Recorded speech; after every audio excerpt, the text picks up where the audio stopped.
If I was starting a garden again from scratch on a budget, here are the 7 things I would and wouldn't do. And stick around because I'm gonna design you a dreamy garden for just 120 bucks.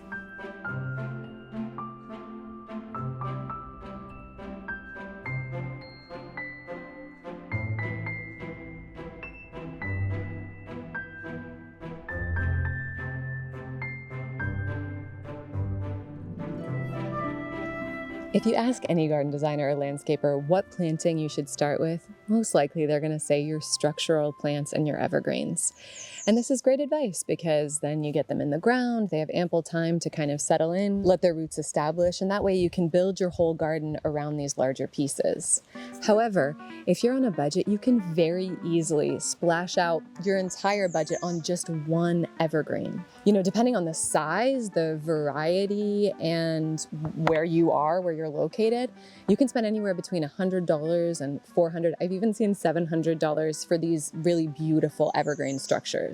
Instead, what I would do is buy small structural evergreens like boxwoods for about 8 to 10 bucks. So you want varieties of boxwood that will eventually get big, but you want to buy them when they're small. This can save you so much money. You can find holly, arbs, and pines in small cans for a very reasonable price. We found 2 really beautiful spherical arbs. They're sort of a blue-green color, gorgeous. We got them very small. They were $7 each. And now they grow so quickly. They're these gorgeous little blobs in the wintertime. I absolutely love them.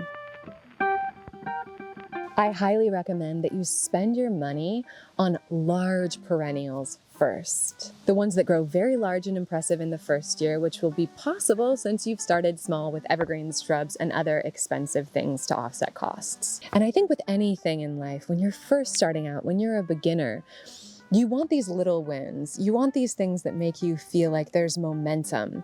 Otherwise, it can kind of stifle your creativity. You want to experience the thing that made you do this in the first place. So you want to have those beautiful flowers in your garden. You want to have that gorgeous structure or the scent of a geranium leaf, one of my favorite things. If we can see the vision, if we can experience what we're after in that first year, it helps encourage us to keep going. And if we spend $1,000 setting up structural plants in our garden, but then we have no room for the fun, the fluff, the frills, it can stifle our motivation to keep learning and growing and getting out in the garden.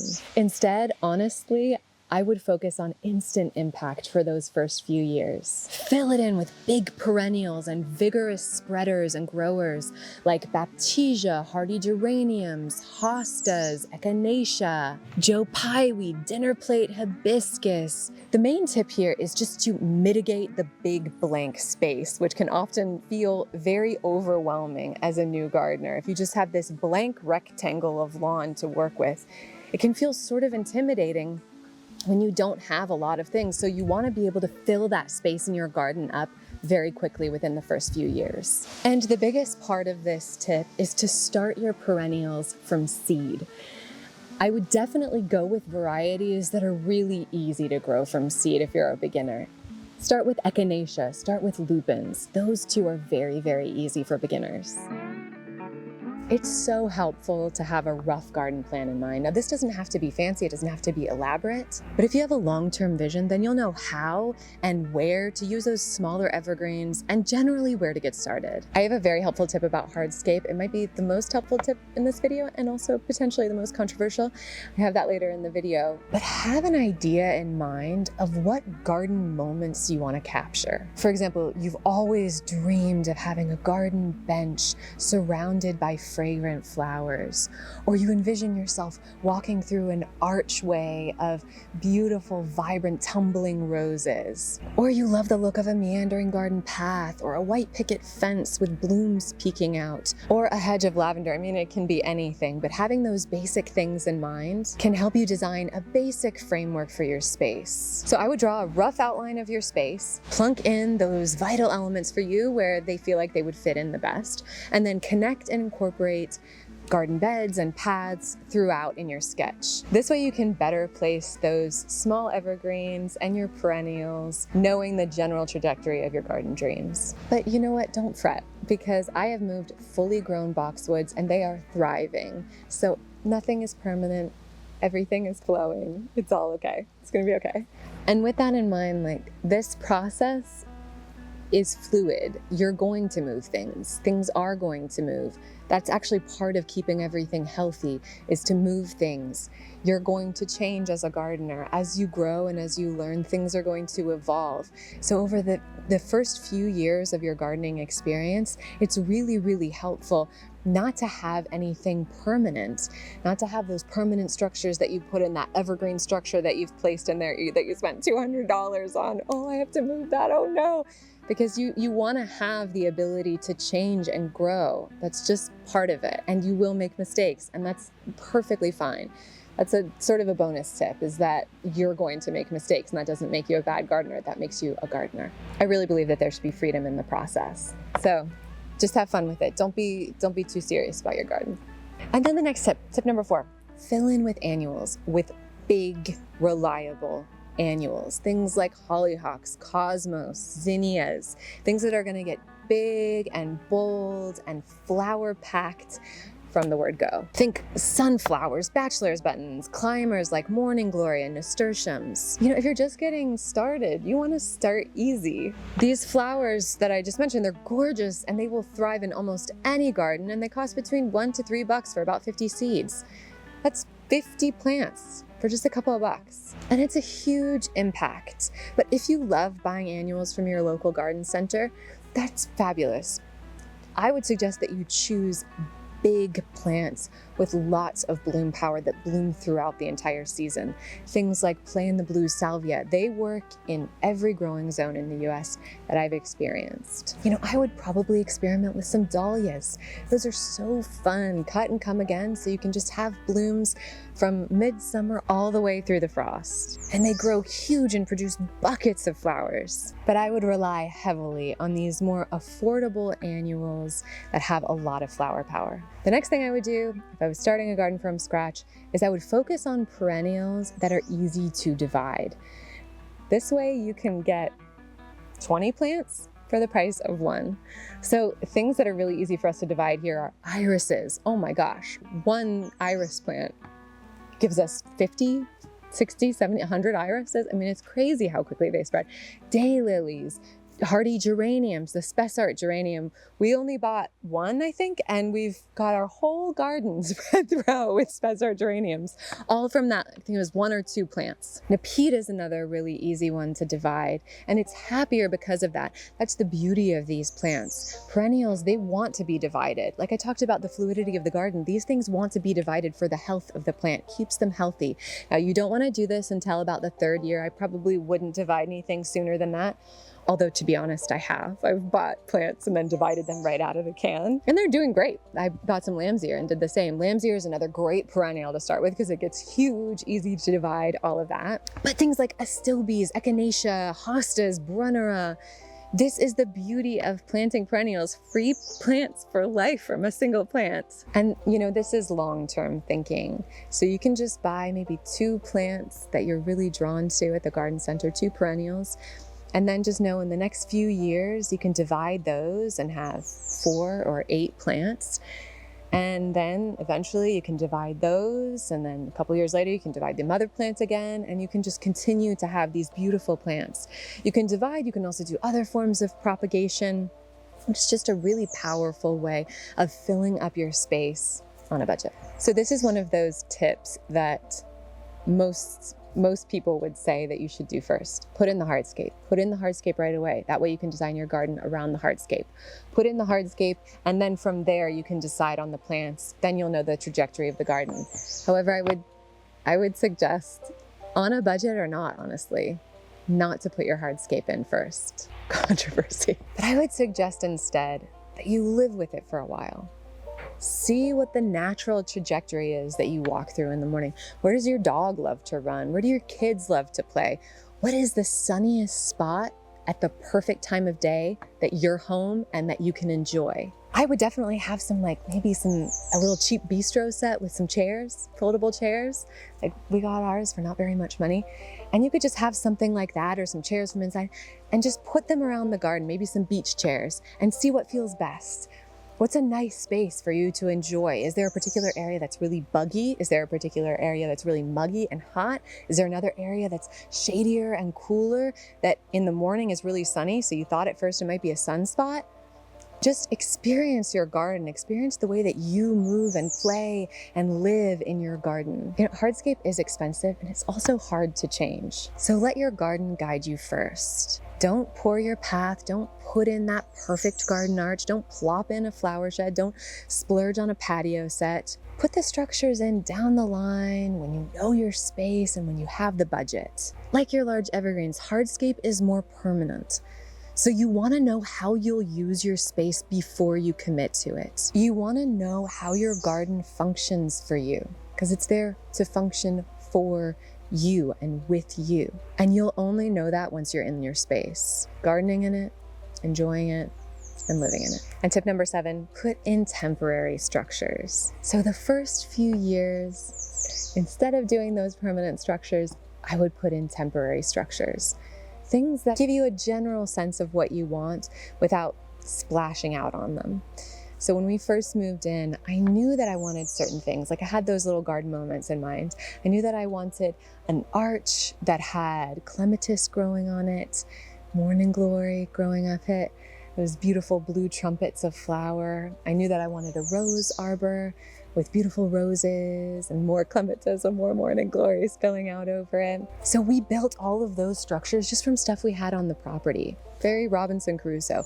We just put together branches, grapevines to create these little structures. And that was so fantastic. We knew they were temporary. We knew they wouldn't last super long, but it was so beautiful and so fun to have those structures in place around which we could sort of have the vision come to life without spending all the money on the perfect structural piece. This way you can get deeply familiar with your gardening space, deeply familiar with your gardening style, because we all have different gardening styles before you commit to these bigger purchases. And then you can add the structures and the support and all of that you want to your space. You can figure out how big of an arch you want. Maybe roses don't actually even grow very well in your area.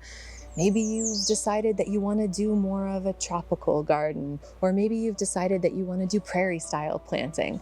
Maybe things just change based on your environment and all of that. And it's nice to have the ability to do that without having these permanent structures in place. We did this with our path. Now, the way that we did it is we created a path through the center.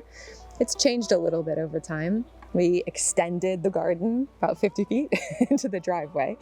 And so half of our garden path for a while was like the gravel from the driveway, and then a line with the grass that was our yard before. And what this allowed me to do was see the vision of the plants that I wanted, going out in the garden space, all the things that I wanted from a garden, connection to nature, being surrounded by flowers. I have a cottage style garden, so I loved having edibles all amongst my flowers. And so I could go out and, harvest beans from a tripod, right, with all the flowers all around me, butterflies and hummingbirds and bumblebees and dragonflies all over the place. And so I was able to benefit from all of that beauty before deciding exactly what kind of path I wanted, because we weren't sure exactly what we wanted. We weren't sure if we wanted what we ended up with, which is a cobblestone pathway made from rocks on our property, just rocks that are here because we live on a mountainside. We had talked about maybe doing some gray bricks, maybe in like a herringbone pattern leading up to the front of the cottage. We had talked about maybe doing slats, almost like a pallet walkway or something like that, something very cottagey and whimsical and romantic. We talked about all different kinds of things, but in the end we settled for a cobblestone pathway. We did that this past November, and I'm so glad we waited, because if we had gone with one of our initial ideas, it would have been so much more expensive than what we ended up doing. And I love how this looks. I just think it's so, so charming, and I'm so glad that we waited. So that's another thing that I would definitely suggest. Wait on your hardscape. All right, let's just do some rapid fire bonus tips. Focus on long-lived, low-maintenance plants. Avoid fussy plants that need constant pruning and maintenance. Native plants and drought-tolerant species often require less care and maintenance. Some of my favorites are sedums, Joe Pyeweed, Nepeta, Russian sage, lamb's ear, spessart geranium, pulmonaria, lady's mantle. There are so many more. Next tip, soil can get expensive, so start with a small compost area. This can be made from an old pallet, some branches like we've done, or you can simply start a compost pile, just a pile. Make sure it's away from the house, ideally tucked behind something, maybe a shrub, and don't add anything that might attract rodents, especially until you have a proper setup. But compost everything you can. Use coffee grounds, veggie scraps, shredded leaves, grass clippings. It's free soil. Add veggies everywhere.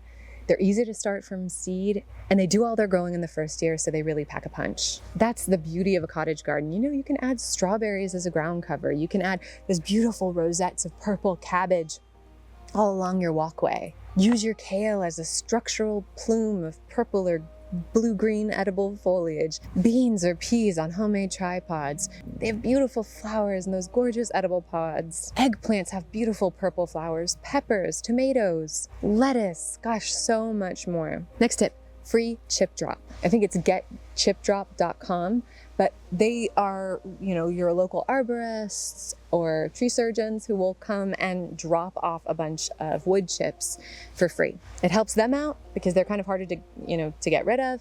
And this is a fantastic way of either creating paths in your garden, temporary paths that are going to be very inexpensive, or using it as a mulch for weed suppression, moisture and temperature maintenance, and a tidy look in your borders. Next, hit up your thrift stores or your Habitat for Humanity. This is great for temporary and affordable gardenscape, edging, arches, benches, or, now this doesn't sound great, but you could go to the dump. You can find great things there that could serve as either temporary structures, or you can find great things there that can serve as beautiful additions to your garden. Now, I've never done that, but I do have friends who have said that they've found great things there. So that's something to check out. But we have found wonderful things as we've just driven around.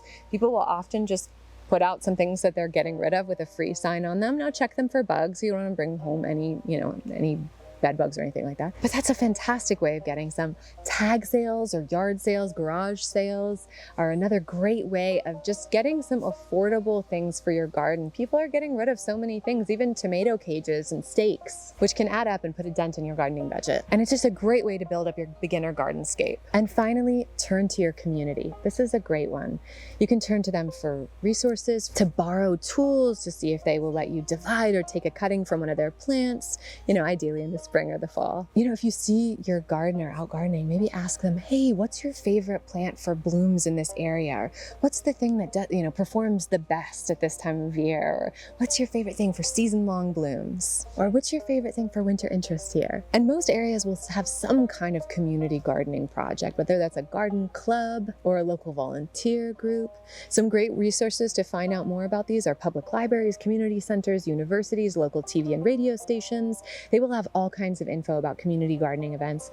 And if there isn't one, then maybe consider starting your own gardening club in your local area. It's a great way to make friends and learn a lot about gardening in your particular region. Start your seeds in recycled containers, like mushrooms. You could use old milk cartons with the top cut off, or ice cream pint containers. You could use toilet paper rolls, specifically for things like sweet peas. I like using those. You could use old newspaper. Make sure to clean and disinfect the food containers and add holes to the bottom if they don't already have them. Next tip, use coconut coir bricks to start your seeds. These are a fantastic seed starter. You just have to rehydrate them. They're also more environmentally friendly because they're not made from peat, but it's just so much more affordable than using bagged seed starting mix. All right, now you're probably thinking, okay, Anna, that's all well and good, but how do I actually do this? So let's do it. Let's design a garden for you for just 120 bucks. The average backyard in the US is 10,871 square feet. So let's start with that. Okay, so we'll call this 60 feet by 180. So let's say the things that you want in your garden, the kind of garden images that you have are a rose arbor, a garden bench, a path, and a vegetable patch. Let's say those are some of the dream garden moments that you have. So last time we did a design video like this, I had the house this way so that the backyard was a wide rectangle. So this time, let's do it this way. So the house is this way. So this is a sort of long rectangle, okay? So this is, let's say, the top of the garden, that's the bottom of the garden, all right? So the house is here. So let's say our garden arch is right here. Why not? We have a little garden arch. This is the general design, right? We're not necessarily doing all these things this year, but we're putting in the general design. Okay, and then we want a bench, little beautiful garden bench. Let's put our little garden bench here. And your little garden path, well, let's put your little garden path, your sweet little sweeping garden path this way, coming out to the bench like that. Then your veg patch. We're gonna do row crops. That's the most kind of like efficient in terms of money way to do it. So we're just gonna do long rows here. So now, even though we're not doing any hardscape, any permanent hardscape this year, in the first year, we do want to kind of think about what we're doing temporarily to create this path. So a lot of backyards will have some lawn. So let's utilize that. I'm going to kind of pop this bench back a little bit, actually, to give us a little bit more gardening space. So just so we can have a little bit more planting room. All right. Let's imagine that this center path is all grass that was already there. So you're leaving all of this here as grass. And if your particular garden doesn't have grass, let's say you don't have a lawn for some reason when you move in, then I would suggest just putting a dark mulch here. You can do that for relatively cheap, especially if you get them at the beginning of the year. And that can be an easy way of creating that general trajectory of the garden. Now, what I would do for the actual planting is I would do a kind of a combination of a no dig and a dig. So I wouldn't dig up this entire space. I would actually just dig in the pockets that you're going to be planting, then get some cardboard. You can get free cardboard from so many different places. You can go to department stores, grocery stores, things like that. They should have tons of cardboard that they're trying to get rid of. And so what I would do is I would fill this in with the cardboard after you've dug your holes for the individual plants and kind of removed some of the turf around those. And then I would put on top of that the chips from freechipdrop.com or whatever that place is called. I would just get a load of wood chips just delivered for free. So let's start with our evergreen structures. We're going to start with some boxwoods. And for now, I'm just going to do 4 boxwoods. And I'm going to get a couple that are really small to start with that are going to end up being about 5 or 6 feet tall. And we'll kind of spread them out evenly to give some nice structure. So these are the boxwoods. And again, these are going to be teeny, teeny, tiny when you first get them. About $8. Next up, let's put our perennials in. What I would probably do is the first year, I'd get 4 perennials, 4 to 6 perennials. And I'd probably get 3 different varieties. This way you can still have structure and symmetry in your garden, but you can still leave enough space for tons of annuals to fill in, but also over the next few years, you can divide these different varieties and really fill up your garden. And this gives you an opportunity to test different varieties as well to see if maybe one performs better than the other. And then I would just repeat this process every single year. Every single year, do a few less annuals and a few more perennials and evergreens. So let's start with my favorite, the hardy geranium. Start with a little spessart geranium here and here. Have it just sort of like spilling over the path. So pretty. So this will be our geranium. And then I'm gonna give you some Nepeta because I love Nepeta. Persian catmint, gorgeous.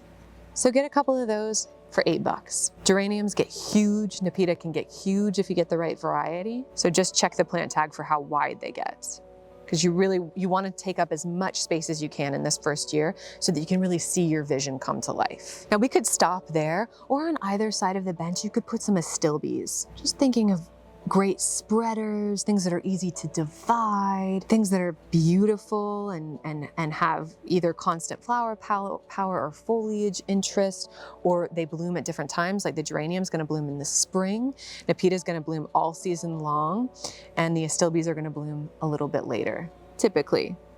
The astilbes I'm gonna put here are gonna bloom later. These are gonna be the purple spires, which bloom for us in about July and August. Beautiful. But other than that, the astilbes are just a beautiful wispy ground cover. Now for this bench, you can wait on this. You can put in, we've done a makeshift bench out of just cutting logs on the property and kind of screwing or nailing them together. Or you can just get, try and pick up a cheap or a free bench somewhere, see if, maybe you can just bring out certain furniture or have like a beach chair that you put out there just to see what it feels like to have that in your space until you want to invest in that more expensive piece. But Facebook Marketplace is also a great place to go just to see what they have in your area.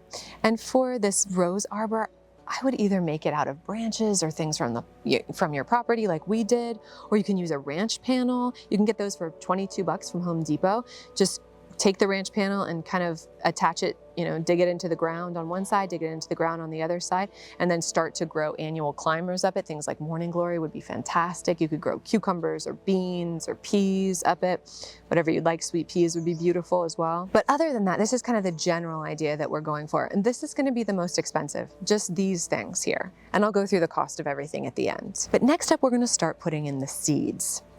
So I want to do hollyhocks all along the sides here.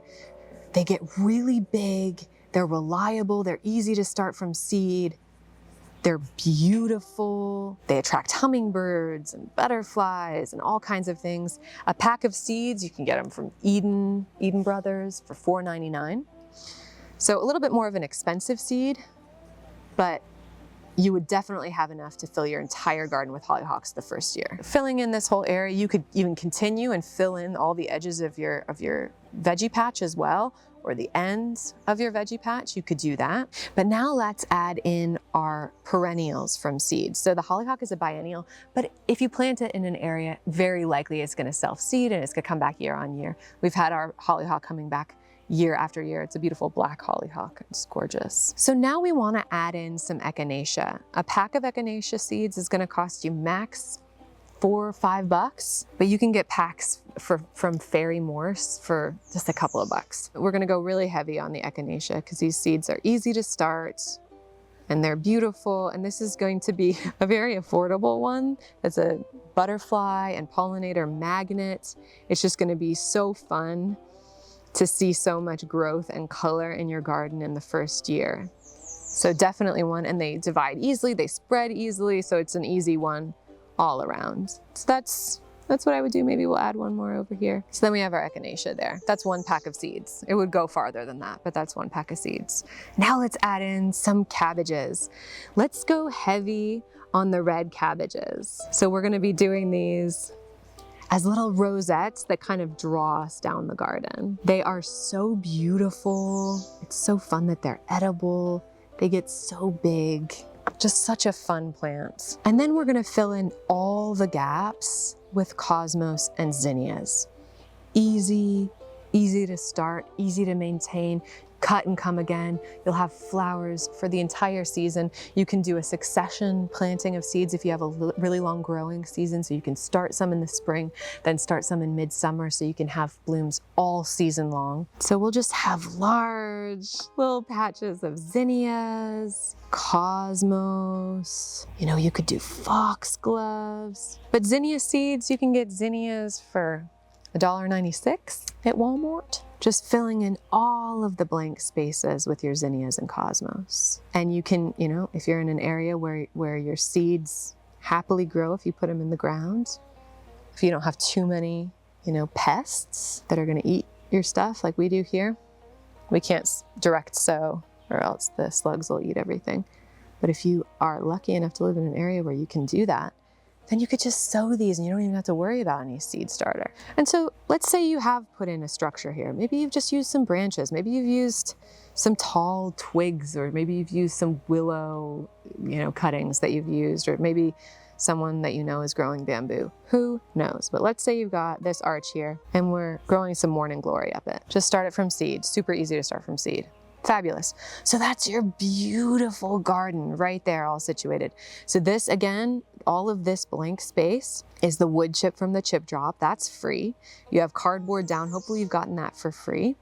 And then this here is either going to be the grass that was there when you moved in, or it's going to be a darker colored mulch. If you wanted to edge this in some way, let's say with grass, I think you would be okay that first year.